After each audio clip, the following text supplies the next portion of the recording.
Hello guys, this is Power Suit here, and all I have to say for now is Happy Halloween. By the time this video gets uploaded, it won't be Halloween, but you're seeing flashing lights, and that's because we're not doing gameplay, but I want to do something special for this.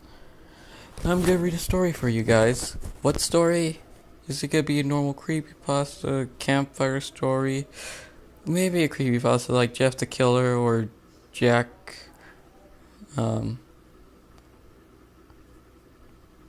I forgot what his name. Laughing Jack.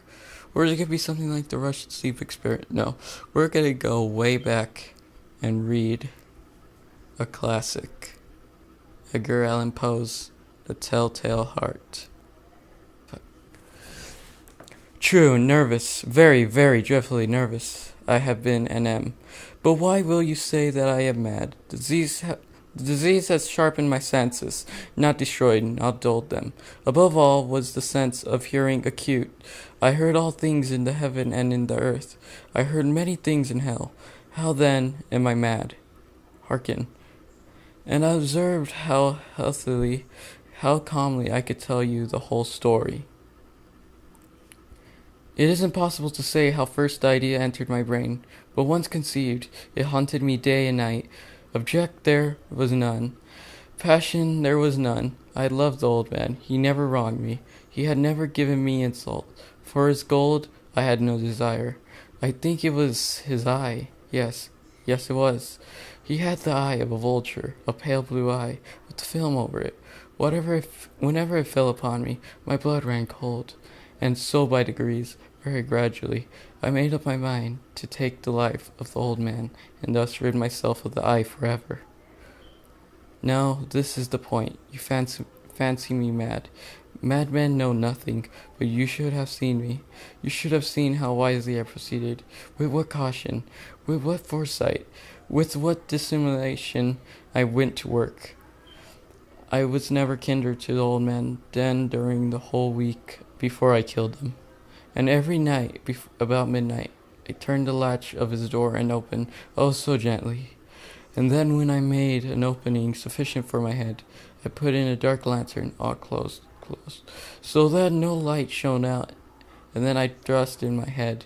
Oh, you would have laughed to see how cunning I thrust it in.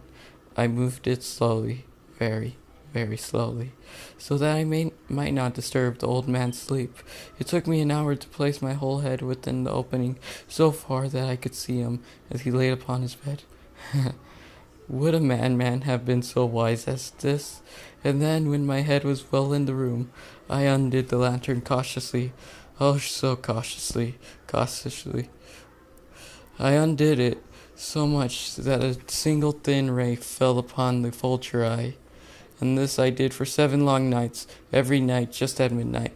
But I found the eye always closed, and so it was impossible to do the work. For it was not the old man who vexed me, but his evil eye. And every morning, when the day broke, I went boldly into the chamber, and spoke courageously to him, calling him by name in a hearty tone, and inquiring how he has passed the night. So you see, he would have been a very profound old man, indeed, to suspect that every night, just at 12, I'd look upon him while he slept. Upon late night, I was more than usually cautious in opening the door. A watch's minute hand moved more quickly than did mine. Never before that night, had I felt the extent of my own powers, of my own saliency, I could scarcely contain my own feelings of triumph. To think that there I was, opening the door, little by little, and not even to dream of my secret deeds, or thoughts. I fairly chuckled at the idea, and perhaps he heard me, for he moved on the bed slightly, as if startled. Now you may think that I drew back, but no, his room was as black as pitch, with the thick darkness. And so I knew that he could not see the opening of the door, and I kept pushing it on steadily. I had my head in, and was about to open the lantern, when my thumb slipped upon the tin fastener, and the old man sprang up in bed, crying out, "Who's there?" I kept quite still, and said nothing for a whole hour. I did not move a muscle, and in the meantime I did not hear him lie down. He was still sitting up in the bed listening, just as I have done, night after night, hearkening to the death watches in the wall. Presently I heard a slight groan, and I knew it was the groan of mortal terror. It was not a groan of pain, or of grief. Oh no. It was a low, stifle sound that arose from the bottom of the soul when overcharged with awe. I knew the sound well. Many a night, just at midnight, when all the world slept, it has welled up from my own bosom, deepening with its dreadful echo. The terrors that distracted me, I say I knew it well. I knew what the old man felt. I pitied him. Although I chuckled at heart, I knew that he had been lying awake ever since the first slight noise. When he had turned in the bed, his fears had been ever since growing upon him. He has been trying to fancy them causeless, but could not. He had been saying to himself, "It is nothing but the wind in the chimney. It is only a mouse crossing the floor, or it is merely a cricket which has made a single chirp." Yes, he had been trying to comfort himself with all these suppositions, but he had found all in vain, because death is approaching him. In approaching him, had stalked with his black shadow before him, and enveloped the victim, and it was the mortal influence of the unperceived shadow that caused him to feel, although he neither saw nor heard, to feel the presence of my head within the room. When I had waited a long time, very patiently, without hearing him lie down, I resolved to open a very, very little crevice in the lantern. So I opened it. You cannot imagine how stealthily, until at length a single dim ray, like the thread of a spider, shot from out the crevice and fell upon the vulture eye. It was open, wide open, and I grew furious as I gazed upon it. I saw it with perfect distinctness, all the dull blue, with a hideous veil over it that chilled the very marrow of my bones, but I could see nothing else of the old man's face nor person, for I had directed the rays as if by instinct precisely upon the damned spot. And have I not told you that what you mistake for madness is but over acuteness of the senses? Now I say there came to my ears a low, dull, quick sound, such as a watch makes when enveloped in cotton. I knew the sound well, too. It was the beating of the old man's heart. It increased my fury, as the beating of the drum stimulates the soldier in courage, but even yet I refrained and kept still. I scarcely breathed. I held the lantern motionless. I tried how steadily I could maintain the ray upon thine. Meantime, the hellish tattoo of the heart increased. It grew quicker and quicker and louder every instant. The old man's terror must have been extreme. It grew louder, I say, louder every moment. Do you mark me well? I have told you that I am nervous. So I am. And now at the dead hour of the night, amid the dreadful silence of that old house, so strange a noise as this excited me to uncontrollable terror. Yet for some minutes longer I refrained and stood still. But the beating grew louder. I thought the heart must burst, and now a new anxiety seized me. The sound would be heard by a neighbor. The old man's hour has come. With a loud yell, I threw open the lantern and leaped into the room. He shrieked once only. In an instant, I dragged him to the floor and pulled the heavy bed over him. I then smiled gaily to find the deed was so far done. But for many minutes, the heart beat on with the muffled sound. This, however, did not vex me. It would not be heard through the wall. At length it ceased. The old man was dead. I removed the bed and examined the corpse. Yes, he was stone dead. I placed my hand upon the heart and held it there many minutes. There was no pulsation. He was stone dead. His eyes would trouble me no more. If you still think me mad, you will think so no longer. When I describe the wise precautions I took for the concealment of the body, the night waned, and I worked hastily. But in silence, first of all, I dismembered the corpse. I cut off the head and the arms and the legs.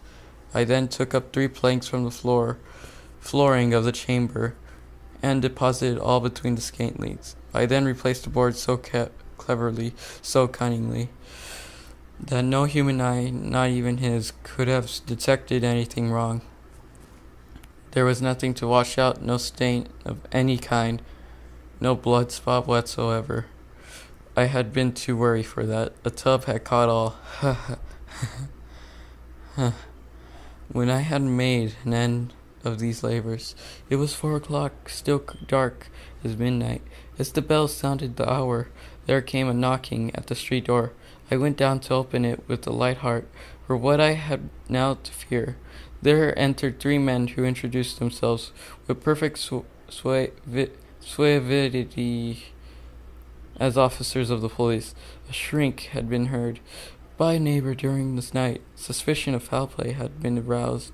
Information had been lodged at the police office, and they had been deputed to search the premises. I smiled, for what had I had to fear? I bade the gentleman welcome. The shriek, I said, was my own in a dream. The old man I mentioned was absent in the country. I took my visitors all over the house. I bade them search well. I led them, at length, to his chamber. I showed them his treasures, secure, undisturbed. In the enthusiasm of my confidence, I brought chairs into the room, and desired them here to rest from their fatigues, while I myself, in the wild endacity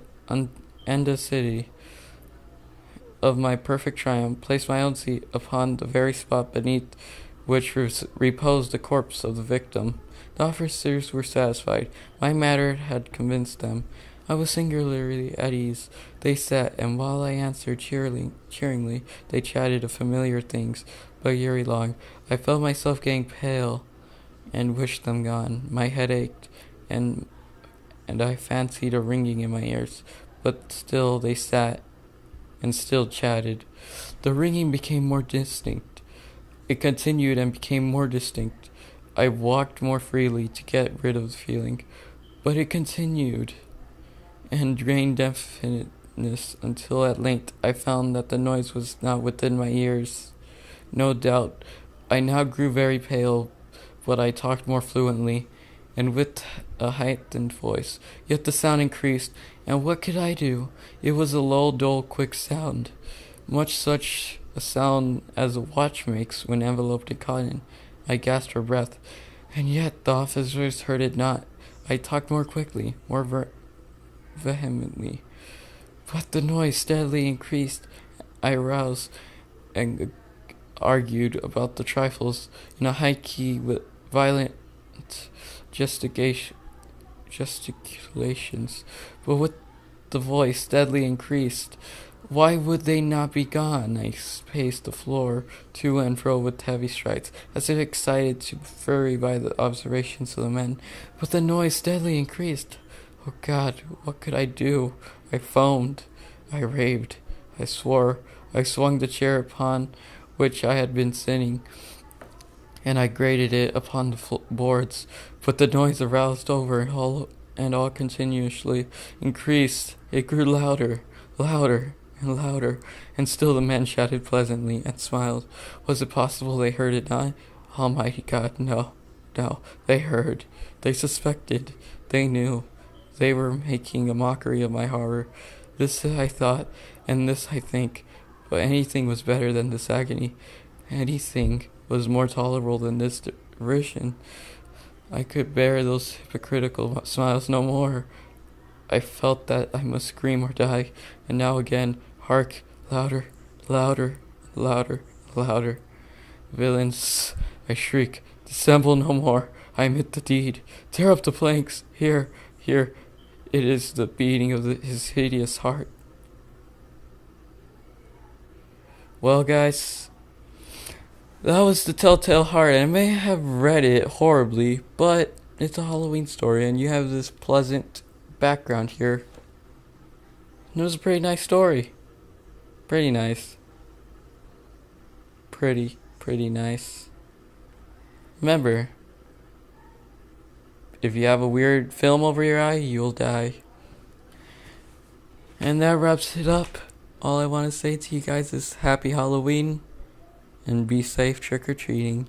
Because you never know what's lurking behind every shadows. And you never know.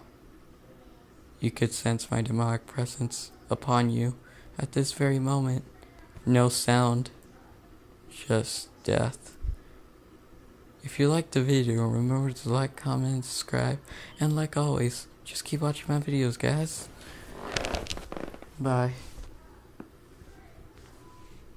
And tell me if you want me to do more of these, because I can. Well, bye.